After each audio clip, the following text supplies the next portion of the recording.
Welcome, everybody, to your recap and spoilers with the one and only Pop Culture Junkie. Thank you so much for tuning in. Well, on the video today, we are going to be recapping the WWE Crown Jewel network special, because there really wasn't a pay-per-view. They didn't air it on a pay-per-view. They just did it on the WWE network. Now, it aired at 11 o'clock in the morning, Friday, my time. I don't know what time it was for everyone else, but for Central Time in Texas, it was 11 a.m. that the show started. I think it was 10 o'clock. They did the kickoff show, and then the actual show at 11 o'clock. Yeah, we did have a kickoff show, just like every other network special and pay-per-view and so forth. Now, of course, the big controversy of this show was, it took place over in Saudi Arabia, and we've had a lot of things in the news lately about the, events happening over there. We're not going to go into that, but due to the events, we had some superstars not participate voluntarily because they chose not to for one reason or another, and that's fine. But we did go ahead with the show anyways. A lot of folks were expecting them to change venues since they were still heavily advertising the show, but they went ahead and stayed with everything they already had planned. So we had the show at the same venue in Saudi Arabia. We had the matches that we were told would happen, and they did somewhat. We had some strange changes happen. Overall, it was an okay show. It wasn't anything really wow. Sadly, there was a lot of mistimings and miscues and some botches in there that were very noticeable, but overall, I didn't expect this show to be the best pay-per-view of the year by any stretch of the imagination. It was just a glorified house show. That's what these shows are, similar to the Greatest Royal Rumble earlier this year. It's just a glorified house show that they're putting on for money. They're being treated like a circus, just like the old days of wrestling. So starting off the show with the kickoff show, we had a panel that looked like they were just in a conference room with David Otunga, Jonathan Coachman, and Booker T talking about all the matches, giving their predictions. We went to a opening matchup to start the kickoff show off, and it was interesting because they go to the live audience and you see most of the arena is empty. Like, everyone's still getting their seats or filing in, and it's not the same situation as a stateside show because a lot of these seats were reserved for certain people. You can see the layout too. The setting of the show, at least around the ringside area, was very similar to the Greatest Royal Rumble, where you had these very nice plush cushy seats, but really you're sitting about maybe 30, 40 people on each side of the ring, compared to hundreds and hundreds that you normally do at a normal wrestling show, because these are just meant for certain people that are worthy of those seats. Then you had the regular audience in the upper levels and such. But I will say this, they brought in a lot of pyro for the show, so that was great. But anyways, we go to our opening matchup on the kickoff show. We have a United States title match, Shinsuke Nakamura versus Rusev, without Lana, of course. Can't be ringside with him at the show. So Rusev applies the accolade to Shinsuke, but Shinsuke is able to get out of it. But as Shinsuke goes to stand up, he rams the back of his head into the crotch of Rusev, causing a low blow. Corey Graves tries to sell it as an accident, not intentional at all, but it looked very intentional. Shinsuke Nakamura connects with the Kinshasa and picks up the pinfall and wins and retains his title. We then go back to the panel with Booker T, Coach, and Otunga for some more last-minute predictions and thoughts on the upcoming show, and then we kick off the actual show. Starting off the show, we have the immortal Hulk Hogan making his triumphant return to the WWE. That was amazing. He comes out letting everyone know he is the host of the show. They get a big pop, of course. So Hogan gets on the mic, talks to the crowd, gets them all pumped up, and that leads us to our very first match. It is the first round of the WWE World Cup Best in the World tournament. Now, one thing I want to point out that I really enjoyed about this was the way the announcer would introduce the competitors, as in, you didn't just get the making his way to the ring, weighing into this much from this city, blah, blah, blah. You actually had accomplishments named off. You had, for instance, making his way to the ring, a former United States champion, a former world champion, whatever. Just, they listed off all their big accomplishments and then introduced whoever the person was. So I really like that. I think that's something they should implement in pay-per-views, Forget about doing it every week on Raw and SmackDown, but I think for pay-per-views, that would really stand out. Who remembers, like Michael Buffer back in the WCW days, whenever he would do announcements for pay-per-views, and he'd do the main event for Nitro, of course, but it seemed like it really added something to that, where you had a little extra of just importance added to a competitor that's being introduced in this match. I like that. So I really enjoyed that, and I wish they would carry that into other shows. So our first round matchup was Rey Mysterio versus Randy Orton. Surprisingly, Rey Mysterio gets a roll-up and pins Randy Orton. Of course, Orton attacks him afterwards. He slams him onto the announce table, delivers an RKO, and just beats him up, so leaving Rey Mysterio wounded and vulnerable for his next round matchup. Our next first round matchup is The Miz versus Jeff Hardy. Again, this is SmackDown's competitors, and The Miz breaks out of a Twist of Fate attempt by Hardy into a skull-crushing finale and gets the pinfall, so Miz advances. We go to the Raw side of the tournament, and our first round matchup is Seth Rollins versus Bobby Lashley, who was just implemented into the tournament on Monday, replacing John Cena, who chose not to be a part of the show. And Seth Rollins delivers a curb stomp and gets the victory. Excellent. And our final first round matchup is Dolph Ziggler versus the Olympic hero Kurt Angle, and surprisingly, Dolph Ziggler picks up the win with the zigzag after Kurt misses a attempted ram into the turnbuckle and hits the ring post, and Ziggler connects with the zigzag from behind. I really thought Angle was going to make it to at least the finals, but surprisingly he loses in the first round. The next matchup we have is the Bar defending the SmackDown Tag Team titles against the New Day. New Day makes an interesting entrance. They come out first just walking from the back area, and then they walk over to a platform that raises up about 30-40 feet in the air, and it's designed like a magic carpet. It's just a platform moving forward towards the ring area, and then they step off that. It was interesting, but it just seemed really bizarre. That was the only I think, yeah, they were the only ones that had like some kind of grand entrance, and why the New Day of all people, I don't know. But yeah, so that was a interesting entrance. However, the Bar does pick up the win and retain the titles thanks to some outside interference by their newly formed stable buddy, The Big Show, who was ringside. He connected with a punch to Kofi Kingston and allowed them to pick up the pinfall and win. All right, that brings us to the next round of the World Cup tournament, and that is The Miz versus Rey Mysterio. The Miz picks up the win and advances. The next round for Raw side is Dolph Ziggler versus Seth Rollins, and surprisingly, Dolph Ziggler pins and defeats Seth Rollins, and I expected Seth Rollins to make it to the next round or to the finals. Seeing as he's the champ, he's an Intercontinental champion, somewhat tag team champion, even though they haven't acknowledged the tag titles much. So ever since him and Ambrose won it, so our finals is going to be The Miz versus Dolph Ziggler, a match that we have seen countless times on Raw and SmackDown. Pretty much every time they go to Cleveland, they do this matchup. Next matchup we have is AJ Styles versus Samoa Joe. This is for the WWE Championship. You would think, again, would be the main event, but no, of course not.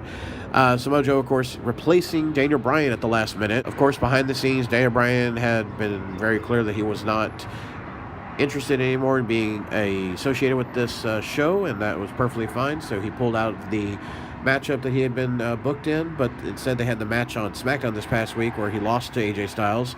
I wish they had held off and not burnt that match, but oh well, we'll surely get a rematch eventually down the road. So Samoa Joe was the last minute replacement, and he challenged AJ Styles. Great match as always. They're both always going to put on a great match. That's not a question of doubt in anyone's mind, but also because of all the controversy and everything, I just did not see them dropping the title anytime soon from AJ, and AJ did pick up the win after a phenomenal elbow. It seemed like a pinfall out of nowhere, sort of, where they could have easily kept this match going another 10 minutes or so, and it just out of nowhere, bam, hits the elbow and clean pinfall, and that was it. So good job to AJ and Joe for still putting a great match, even though they've had matches already this past few months. All right, next up we go to the vacant WWE Universal title match. That is Brock Lesnar versus Braun Strowman. Of course, Roman Reigns had to vacate the title a few weeks ago on Raw, and that means we're guaranteed a new champion tonight. And this match was ridiculously boring and overly predictable. Before the match even begins, Baron Corbin attacks Braun Strowman from behind with the title. Brock looks down and realizes, oh, you're easy pickings. He F5s Strowman 5 times. I kid you not, 5 times. Every time in between goes for a pinfall. Braun kicks out. Braun kicks out. Then he gets a hit again with another one and another one. And then finally Braun's pinned and Brock gets the win, and Brock is your new Universal Champion. Or 3 times. I don't know. How many times has he won that title? I don't know. Anyways, he's the Universal Champ again, and who knows when he's going to drop that belt. Who knows when we're going to see him to actually defend it. Who knows. So instead of going with Braun Strowman, once again, we have Brock Lesnar as Universal Champion. All right, next up we have the finals for the Best in the World tournament. The Miz versus Dolph Ziggler. SmackDown versus Raw, right? Okay. Except, before the match even can begin, Ziggler gets thrown out of the ring by The Miz. The Miz goes to step outside the ring off of the apron. As he steps down, he buckles his leg, or his knee, it looked like, and he starts freaking out. He's like saying over and over, I never get injured, I never get injured. Shane McMahon is out at ringside, just like Baron Corbin is, because they're out there to represent their respected shows. Of course, Baron Corbin has to be out there because they can't have Stephanie McMahon out there, and Shane has to be out there because they can't have Paige at the show either. So yeah, we have Miz outside. He's holding his leg. He wants to compete, but the refs are telling him, no, you're injured, you can't. The refs start to help him back to the back area. Shane McMahon starts to take off his jacket and everything, and says, look, I'll step in. I'll replace Miz. I'll wrestle for him. So we have an impromptu match of Ziggler versus Shane McMahon for the Best in the World Cup. And the bell rings. Shane delivers his horrible punches that he does, and then somehow or another, he picks up the win. He gets the win here. Shane McMahon, he does the coast-to-coast drop kick from one turnbuckle to the next, and he gets the win. Yeah, Shane McMahon wins the Best in the World Cup, and so now Shane is the best in the world. Not Chris Jericho, not CM Punk, but Shane McMahon. I'm real curious to see where they go from here. I don't even know. I don't know if Miz really was injured or not. It seemed like it worked, but who knows? All right, last but not least, we are at the main event now. This is the final match of the night. It is D-Generation X returning to face the Brothers of Destruction. That's right. Shawn Michaels making his in-ring return after 8 long years, ever since he was retired by The Undertaker at WrestleMania 26. Versus the Brothers of Destruction. So our main event is D-Generation X, Shawn Michaels, and Triple H versus the Brothers of Destruction, Undertaker and Kane. And it was 4 wrestlers who have well moved past their prime. This was a little painful to watch, especially since I grew up watching all of these superstars in their heyday. I grew up watching Shawn Michaels as part of the Rockers, Triple H when he was terrorizing in WCW, Undertaker when he was first Mean Mark Callis, Kane when he was still the Isaac Yankem character. Now, each and every one of these competitors has gone on to have amazing careers, won multiple championships and titles, and done all kinds of great things in the wrestling world over the past 25, 30 years. But wow, okay, Shawn Michaels has not wrestled in over 8 years. And it showed, okay? There was a lot of moments I saw that you could tell he should have got back in the ring a few times, or maybe done some house shows or something. That suplex that he and Triple H did to Kane, it was all Triple H. You could see Shawn was not able to really do much on his side of it. There was a moment outside the ring where Kane and Shawn Michaels had just fought outside the ring there near the announce tables. Undertaker goes to Irish Whip Triple H, and they literally look like they're running hand in hand together towards the barricade. You can even hear Triple H go, "Oh, this way," and they're running together. There was no Irish Whip.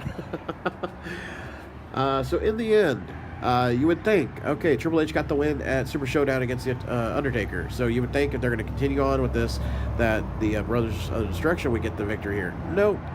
Instead, we get chin music multiple times to Kane. Triple H goes to deliver the pedigree, and it was a horrible pedigree. Remember how Triple H would do the pedigree where the opponent's head goes between his legs, he puts his arms around your arms and pulls, basically almost interlocks his hands. Remember the way he did the old school pedigree, and it really looked painful? Now it's like he just barely lifted up Kane's arms, and they were just at his side. He easily could have gotten out of it if he wanted to. But we learned something about this just recently now, later on this evening, is that actually looks like Triple H possibly tore his pectoral muscle, and that's why he could not put the pedigree on properly because he was in excruciating pain. So pedigree to Kane, Triple H gets the pin, and DX wins the match. Afterwards, DX goes over to the corner, and they're laying in the corner, hugging each other, whispering in each other's ears, probably saying like, "Hey, Sean, I tore my pec. It hurt like hell. It hurts like hell." And I'm sure Sean's like, Hunter, I should have wrestled more because this was bad." And this was a bad match. Okay, on paper, it looked awesome, right? Because it's DX returns. It's Undertaker and Kane, okay? Looks awesome on paper. But when we saw it, it looked bad, okay? Sean is different, of course. No hair. That's crazy. Triple H is the only one that's really had matches over the last few years. Consistently, at least. I mean, he's wrestled at a few pay-per-views over the last few years. Undertaker primarily has been at Mania, and that's it. Kane, he's been focused on running for mayor, and Shawn Michaels has been retired. So, yeah, it was doomed from the beginning, I think. But that was the wrap-up. That was the end of the show, and then we get a giant pyro display, and then the show wraps up. Only other thing to add at the end there was it was nice to see that not only did we have the standard of Michael Cole being on commentary along with Corey Graves, but we had Renee Young on there. I was amazed that she went with this. They said that she was going to be doing it, and she went with it. And I give her all the props and praise in the world, because you can imagine that would be a scary situation to be in over that area. All right, as always, I always send out a little questionnaire asking people to send me topics and questions on Twitter. If you want to follow me on Twitter, it's Pop Culture Junk 2. You can always follow me while I'm live tweeting during WWE pay-per-views and network specials. And I got one question here from my buddy Josh. Josh asked, best match of the show? I would have to say probably AJ Styles and Samoa Joe. Question, would you watch the show again? No, I would not watch the show again. Another question, do you think WWE will book a Styles versus Lesnar 2 at Survivor Series? Yes, that was the thing at the end of the show. We were given a highlights for upcoming Survivor Series, because Survivor Series is in like 2 weeks. It's ridiculous. But they announced AJ Styles versus Brock Lesnar, champion versus champion. No titles on the line, of course, because Survivor Series is all about Raw versus SmackDown nowadays, just to show who's the best versus their best, that kind of thing. So we're going to get nothing but title match versus title match, and that's it. And that's ridiculous. Okay, Survivor Series used to mean something, and it was awesome. Okay, I love the tournaments. I like the 4-on-4. I like the Deadly Games tournament style. Now we just get one-on-one matches that mean nothing. So for Survivor Series, they have announced the WWE Champion AJ Styles versus Brock Lesnar, the Universal Champion, and this is a rematch from last year. And how are they going to do it differently? Are they going to have AJ go over?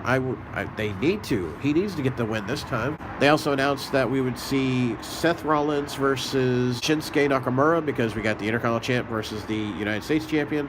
How that's going to factor into the Dean Ambrose storyline that's going on, I don't know. And finally, the only match I would really actually want to see is Raw Women's Champion Ronda Rousey versus SmackDown Women's Champion Becky Lynch. That is a match I want to see. Well, hey, if you did watch the show Crown Jewel and you enjoyed it, let me know. Share your comments and thoughts. Do you think they need to continue the relationship they have to do these kind of matches and these types of shows?